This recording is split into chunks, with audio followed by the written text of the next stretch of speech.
누구나 변화를 꿈꿀 겁니다. 우리의 각자의 삶은 천차만별 다른 모습들이지만 지금보다 좀 더 나은 삶을 살아가고 싶다고 하는 그 마음은 아마 모두가 함께 하는 그런 마음들일 겁니다.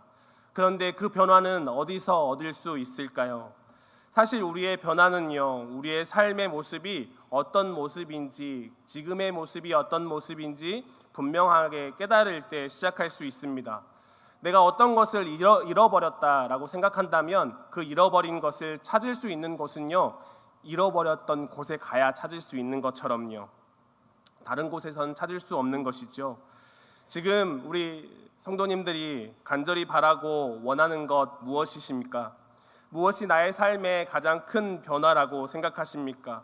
그리고 어디에 가면 그것을 찾을 수 있다라고 생각하시고, 어디에 가면 내가 간절하게 기도하고 내가 간절하게 매달리고 있는 그 문제가 해결될 수 있을 거라고 생각하십니까? 오늘 함께 말씀을 살펴보시면서 우리에게 베풀어 주시는 하나님의 은혜를 누리시게 되시기를 간절히 소망합니다. 오늘 성경 본문에는 한 명의 주인공이 등장하죠. 그 설명이 사도행전 3장 2절에 나와 있는데요, 3장 2절은 이렇게 기록하고 있습니다. 나면서 못 걷게 된 이를 사람들이 메고 오니 이는 성전에 들어가는 사람들에게 구걸하기 위하여 날마다 미문이라는 성전문에 두는 자라. 나면서부터 못 걷게 된 사람이 있었다라고 말합니다. 이 사람은 홀로 걸을 수가 없어서, 그러니까 걸을 수 없다라는 말을 그냥 물리적으로 생각하면 걷기가 힘들어서 걸을 수가 없어서 이런 말로 생각할 수 있지만, 좀 더 의미를 확장하면 걸을 수 없기 때문에 혼자 생활할 수가 없다, 이런 식으로도 생각할 수 있습니다. 그러니 다른 사람에 의해서 성전 앞으로 옮겨질 수밖에 없는 사람이고요. 그러니 성전 앞에서 무엇을 하면서 살아가고 있습니까? 성전에 들어가는 사람들에게 뭘 하고 있다고요? 구걸하고 있다고요. 특별히 그가 있었던 곳을 정확하게 지정해서 성경은 이야기해 줍니다. 그곳이 어디입니까? 미문입니다. 미문. 미문이 어떤 문이었을까? 아름다웠던 문이라고 해서 붙여진 문입니다. 아름다운 문. 그래서 영어 성경에 보면 대부분의 성경이 뷰티풀 게이트라고 불려지는 문이었다, 이렇게 표현하고 있는 것을 볼 수 있어요. 사실 이 문은요, 황금문이라고도 불렸습니다. 요세푸스라고 하는 역사가 기록하고 있는 유대 전쟁사의 기록에 의하면요, 이 문은 금과 은과 구리의 합금으로 만든 문이었다라고 이야기하고요, 다른 금만 도금된 문을 뛰어넘는 영광을 지닌 문이었다, 이렇게 기록하고 있는 것을 볼 수 있어요. 크기도 다른 문들보다 10규빗 정도가 더 컸다고 하니까요, 4에서 5m 정도가 더 큰 문이었다, 이렇게 생각해 볼 수 있을 것 같습니다. 그도 그럴 것이, 이 미문은요, 어디와 연결되어 있었냐면 예루살렘 성전으로 들어가는 문이었기 때문에 그렇습니다. 제사장들도 희생제사를 드리기 위해서 통과해야 되는 문이 바로 이 문이었고요, 속죄일에 아사셀 염소를 향해서 광야로 보내어지는 그 문이 바로 이 문이었다라고 하는 그런 기록들, 그런 연구들도 있습니다. 또한 이 문은요, 예루살렘 성전의 동쪽에 출입구에 있었던 문이었습니다. 이 동문이라고 하는 성경에서 의미가 있는 문인데요, 구약 에스겔서에서 보면 하나님의 영광이 들어오는 문이 동문입니다. 또 나가는 문도 이 동문이에요. 그러니까 하나님의 영광이 임하는 문, 하나님의 임재가 임하는 문, 하나님의 심판과 하나님의 회복이 임하는 문, 그런 의미가 담겨진 문이 바로 이 문이었다라고 하는 것이죠. 찬송가 480장 혹시 아시나요? 천국에서 만나보자. 부르기에 되게 자신감이 없는데 천국에서 만나보자, 그날 아침 거기서, 아시죠? 별로 좋아하는 찬송가는 아닐 겁니다. 특별한 상황 가운데 불려지는 찬송가라서. 그런데 이 찬송가가 원래 기록된 영어 버전의 그 부분을 보면 이렇게 되어 있어요. 자막을 준비했는데요, 자막 보시면 아시겠지만 천국에서 만나보자, 그날 아침 거기서에 대한 부분이 영어로 이렇게 표현되어 있다라는 말이에요. 특별히 노란색 부분으로 표시를 해두었습니다. 어디예요? 동문이라고 표시가 되어 있다라는 것이죠. 그러니까 영어 성경에서는 동문이라고 표시를 해놓고 왜 한국 사람들은 이곳을 번역할 때 천국이라고 번역했을까? 이 동문이 가지고 있는 의미가 어떤 의미인지를 알고 있었기 때문에 이렇게 번역하지 않았을까, 이렇게 생각해 볼 수 있다라는 것이죠. 그러니까 학자들은요, 예루살렘 성에 예수님이 입성하실 때 이 문으로 들어갔다라고도 이야기하기도 합니다. 호산나 호산나 다윗의 자손 예수여 라고 외칠 때 그 가운데로 지나갔던 문이요. 그러니까 이 문은 이스라엘 사람들에게 의미가 있는 문이었고요, 때문에 많은 사람들이 그 가운데 드나드는 문이었다, 이렇게 생각할 수 있는 겁니다. 이렇게 아름다운 문에 이렇게 하나님의 임재가 임하고 하나님의 영광이 임하는 곳에 어떤 사람이 있었다고요? 구걸하는 사람이 있었다고요. 구걸하지 않으면 그 하루의 생계도 책임질 수 없는, 그 하루의 생활도 감당할 수 없는 인생 자체가 버거운 그 한 사람이 있었다. 혼자 걸을 수도 없어서, 태어나면서부터 한 번도 걸은 적이 없어서 다른 사람에 의해서 한편으로 보면 끌려오기도 하고 또 한편으로 보면 어쩔 수 없이 와야만 하는 삶의 그런 일상들을 살아내야 되는 사람이 오늘 이름 모를 주인공의 삶이었다라는 겁니다. 이 사람이 지나가는 사람들한테 구걸하는 삶을 살았다고 했는데 어떤 것을 구했을까요? 많은 사람들이 그 가운데로 들어갑니다. 무엇을 구하면서요? 하나님의 임재, 하나님의 영광, 하나님의 회복을 구하면서 성전으로 들어갔을 겁니다. 그런데 이 사람은 그 사람들에게 무엇을 구하고 있어요? 하나님의 임재 좀 나누어 주십시오. 하나님의 영광 좀 나누어 주십시오. 이렇게 기도하고 있나요? 이렇게 구걸하고 있나요? 아니었을 겁니다. 어떤 거요? 밥 좀 주십시오. 돈 좀 주십시오. 이렇게 이런 이야기들로만 구하고 있었겠죠. 자신의 눈앞에 닥친 문제에만 허덕이면서 그 문제를 해결하지 않으면 생존을 유지할 수 없었던 사람이기 때문에, 그래서 이 사람은요, 먹을 것을 구했을 겁니다. 돈을 달라고 요청했을 거예요. 우리의 삶 한번 생각해 보실래요? 지금 저와 여러분, 우리 성도님들의 삶은 어떻습니까? 매일매일 하나님의 임재가 필요합니다. 하나님의 은혜가 필요합니다. 이렇게 하나님의 은혜를 구하며 살아가는 인생으로 살아가십니까? 아니면 무엇을 먹을까? 이 세상 어떻게 살아갈 수 있을까 고민하며 하루하루를 살아가고 계십니까? 우리가 매일매일 구걸하는 이 사람처럼 살아가지 않고 있다고 할지라도 우리의 삶의 모습이, 우리가 지금 기도하고 있는 기도의 내용들이 하나님, 나에게 보이는 물질 좀 주십시오.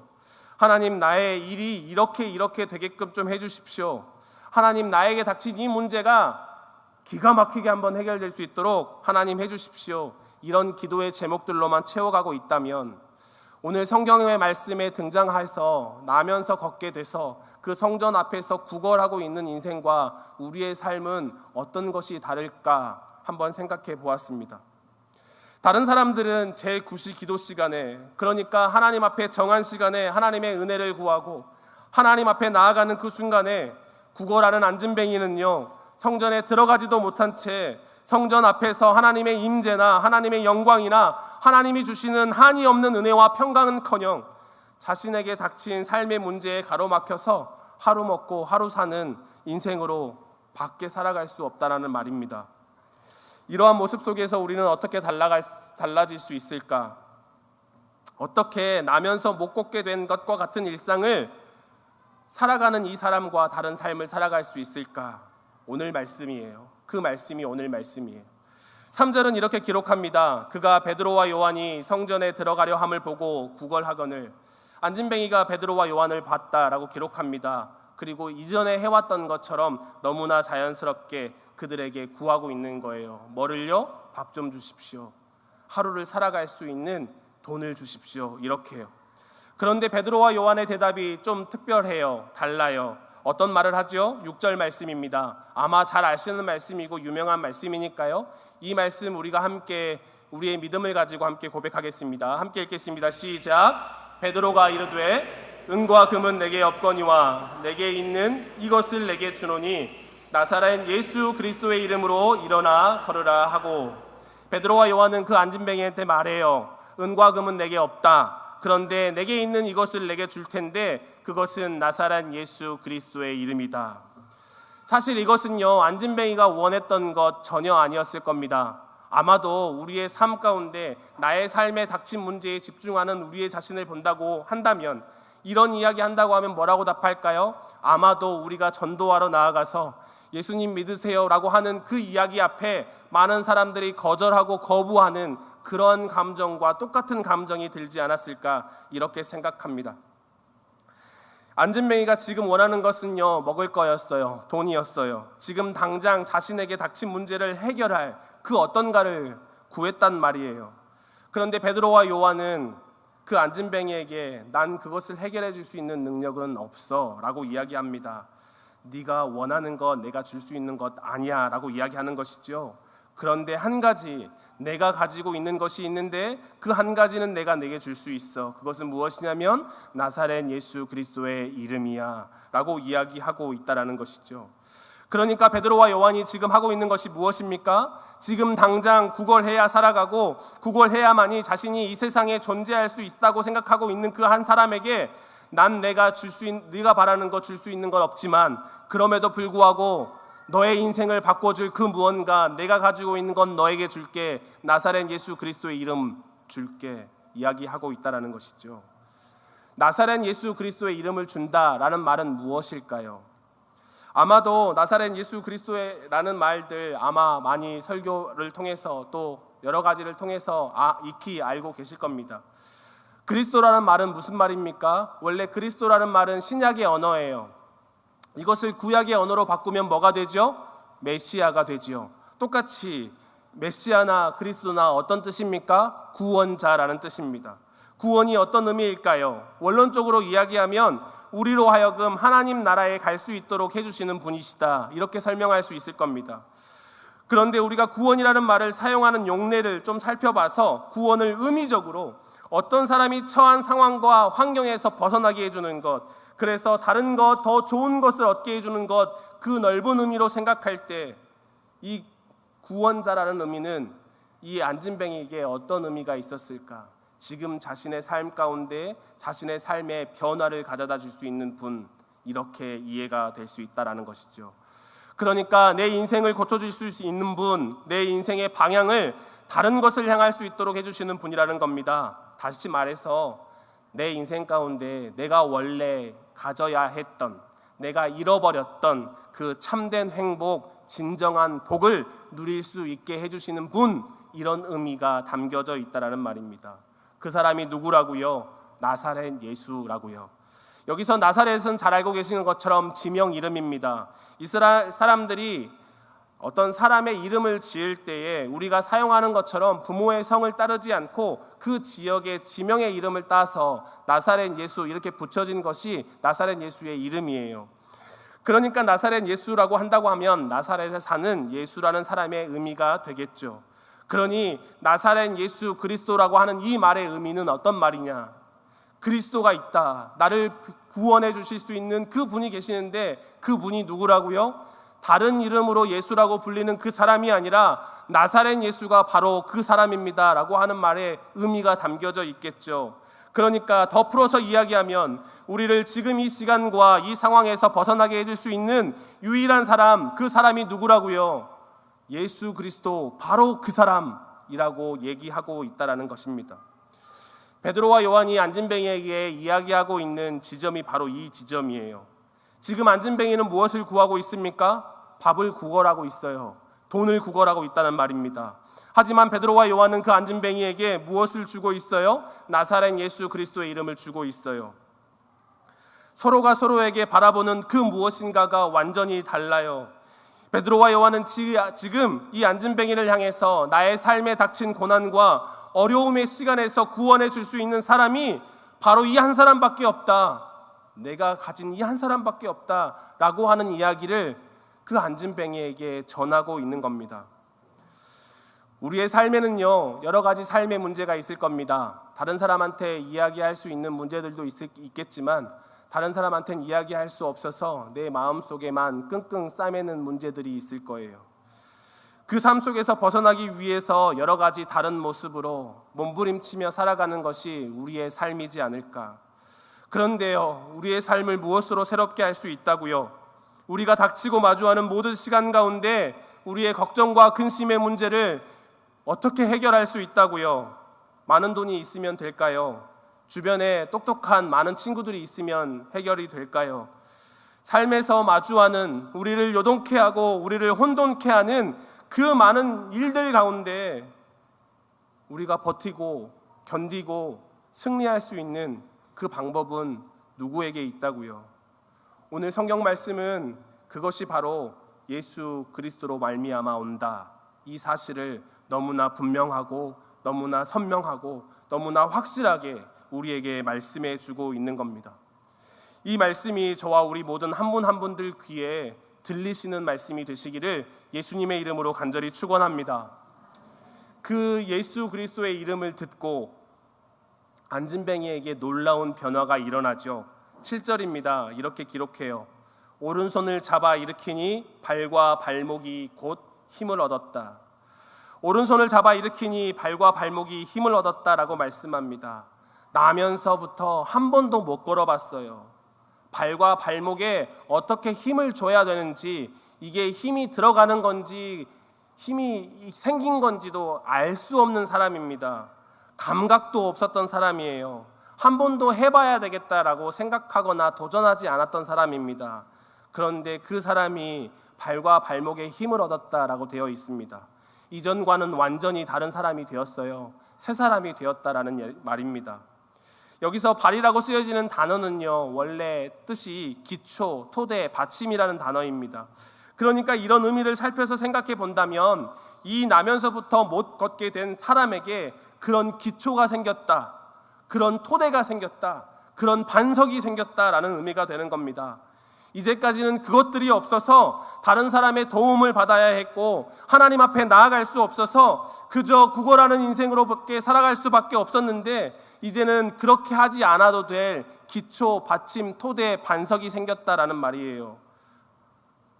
더 이상 흔들리지 않는, 더 이상 요동치지 않는 그런 토대, 그런 밑받침이 깔렸다라는 것입니다. 이것뿐이에요? 8절입니다. 뛰어 서서 걸으며 그들과 함께 성전으로 들어가면서 걷기도 하고 뛰기도 하며 하나님을 찬송하니. 발목과 발에 힘이 생긴 것도 모자라서 어떤 삶을 살아요? 뛰어 서서 걸으며 그들과 함께 성전에 들어갔다라고 기록합니다.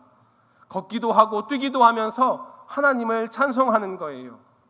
안진뱅이가 경험한 이 변화를 한번 생각해 보실래요? 한 번도 경험해 본 적이 없어요. 한 번도 겪어본 적이 없어요. 한 번도 누려본 적이 없어요. 어떻게 보면 돈을 구하는 것보다, 빵을 구하는 것보다 더 본질적으로 찾고 구하고 바랬던 일들이요.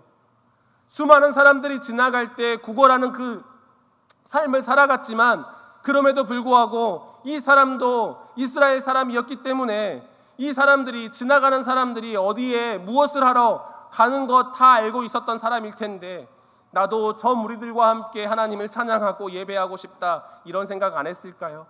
그런데 지금 이 삶이 완전히 변화돼서 뛰기도 하며 찬송하면서 그토록 바라고 원했던 성전에 들어가서 하나님 앞에 예배하고 있다라는 말입니다.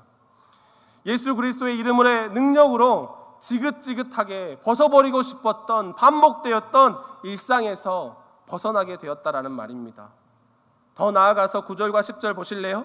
모든 백성이 그 걷는 것과 하나님을 찬송함을 보고 그가 본래 성전 미문에 앉아 구걸하던 사람인 줄 알고 그에게 일어난 일로 인하여 심히 놀랍게 여기며 놀라니라. 많은 사람이 그 안진뱅이의 변화된 모습을 보았습니다.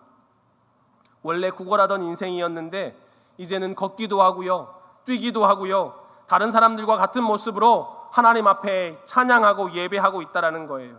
그러니 주변에 있는 많은 사람들에게 이 안진뱅이의 변화는 어떤 변화가 되겠습니까? 신기하고 놀라운 변화가 되겠죠. 그냥 안진뱅이 한 사람만 변화된 것이 아니라 그 변화된 모습을 본 많은 사람들에게 놀라운 변화된 그 자극, 놀라운 변화의 그 소망이 생겼다라는 말입니다. 저는요, 이 모습이 예수 그리스도의 이름을 누리는 자들이 예수님을 찾고 예수님 앞에 우리의 삶의 문제를 가져다 놓고 몸부림치는 자들이 만나게 될 변화, 우리가 이미 누려왔고 앞으로도 누릴 것이며 영원히 누릴 그 변화의 삶이라고 생각합니다. 예수님을 믿는다는 것은요, 우리의 삶에 여러 가지 변화가 있다라는 걸 말씀하시는 거예요. 나면서부터 못 걷게 된 이 사람이 발과 발목에 힘을 얻고 뛰어서서 걸으며 걷기도 하고 뛰기도 하는 그런 놀랍고도 신기한 삶의 변화가 여기에 모인 우리 모두에게, 우리의 한 분 한 분들에게, 특별히 이곳 가운데 자녀들을 데리고 오셔서 함께 기도하는 우리 모든 가정들에게 임하게 되시기를, 충만하게 가득하게 되시기를 예수님의 이름으로 간절히 축원합니다. 그런데요, 그 변화를 위해서 우리가 해야 할 일이 있습니다. 오늘 본문의 말씀들을 계속 읽으면요, 반복되는 단어가 한 가지 등장해요. 계속해서 반복되는 단어요. 그것이 무엇이냐면 보다라는 단어입니다. 우리의 눈으로 바라본다라는 단어예요. 안진뱅이가 베드로와 요한을 바라보고요, 베드로와 요한이 또 그 안진뱅이를 바라보고요, 또 주목하고요, 이런 표현들이 계속 반복된다는 말이에요. 반복에는 이유가 있겠죠. 무엇일까? 여기에 등장하는 보다라는 말을 몇 가지로 조금 분석을 해보았는데요, 그렇게 하다 보니까 어떤 의미적인 확장이 여기에 있음을 좀 보게 되었습니다. 첫 번째, 보다라는 개념은요, 시각적인 인식을 할 때 사용되는 단어입니다. 그러니까 우리가 지나갈 때, 우리가 그냥 길을 가면서 지나갈 때 많은 것들이 눈에 보이잖아요. 그렇죠? 그냥 내가 보려고 본 게 아니라 눈을 뜨고 있기 때문에 많은 것이 눈에 들어오잖아요. 이걸 보다. 그래서 이걸 영어로 표현하는 것이 See라고 표현해요. 그런데 두 번째 등장하는 보다라는 단어는 어떤 단어를 사용하고 있냐면 시선을 고정하고 택하여 정하여 본다라는 의미가 담겨져 있습니다. 그래서 영어로 gaze라고 하는 시선을 잡아두자, 시선을 딱 고정하다, 이런 의미가 담겨져 있어요. 그러니까 첫 번째는 그냥 길 가면서 눈 떠 있기 때문에 보이는 거예요. 그 다음에 보다라는 건 뭐예요? 가다가 이렇게 보는 거죠. 마지막으로 등장하는 세 번째 보다라는 단어는 좀 더 의미가 깊어집니다. 어떤 의미가 있냐면 굳게 잡다라는 의미가 있어요. 단단히 붙들다, 계속해서 추적하다라는 의미가 있다라는 말이에요. 그래서 영어에도요, 그냥 보다 이렇게 단어로 되어 있는 것이 아니라 그의 관심을, 그의 집중을 고정하다라는 영어식의 표현을 사용하고 있는 것을 보게 돼요. 점차 그 의미가 구체적으로 집중이 되고 강화가 되고 있다라는 것이죠. 그러니까 이 길 가다가 어떤 것을 딱 보고 본 다음에 그것을 봐서 그것에 눈을 떼지 않는 것, 이걸 계속해서 보다라는 말로 강화시키고 있다라는 말이에요. 무엇을 본다라는 것은요, 우리의 눈으로 어떤 것을 본다는 것을 의미하기도 하지만 조금 더 넓은 의미로는 향한다라는 것을 의미할 수 있을 겁니다. 그도 그럴 것이요, 우리는 어떤 것을 보려고 하면 그것을 향하게 되어 있어요. 제가 이렇게 바라보고 있지만 뒤를 바라볼 수는 없습니다. 왜요? 눈이 앞에 달려있기 때문에요. 제가 바라볼 수 있는 한계는 여기서 안에 있어요. 하나님이 그렇게 창조해 주셨다는 거죠. 그러니까 우리가 어떤 것을 바라본다라고 한다고 하면 가장 먼저 해야 되는 것이 있습니다. 그것을 우리의 몸이 향해야 돼요. 그렇게 향하지 않고 바라볼 수는 없습니다. 목사님, 뒤돌아서 볼 수도 있잖아요. 이렇게 생각하시는 분은 안 계시겠죠. 그렇기 때문에 우리가 무엇인가를 보려면 그것을 향해야 합니다. 그것을 보기로 결정하고 결단해야 그것을 바라볼 수가 있어요. 다른 것으로 놓치지 않고 주목하고 흔들리지 않는 시선으로 그것을 붙잡아 줄 수 있다는 말입니다. 하나님이 우리 인간을 지으실 때 한쪽 방향만 바라볼 수 있도록 우리의 몸을 만드셨어요. 오직 내 몸이 향한 방향만을 바라볼 수 있습니다. 그러니 내가 예수님을 바라본다고 한다면 내 몸이 예수님을 향해 있어야 되겠죠.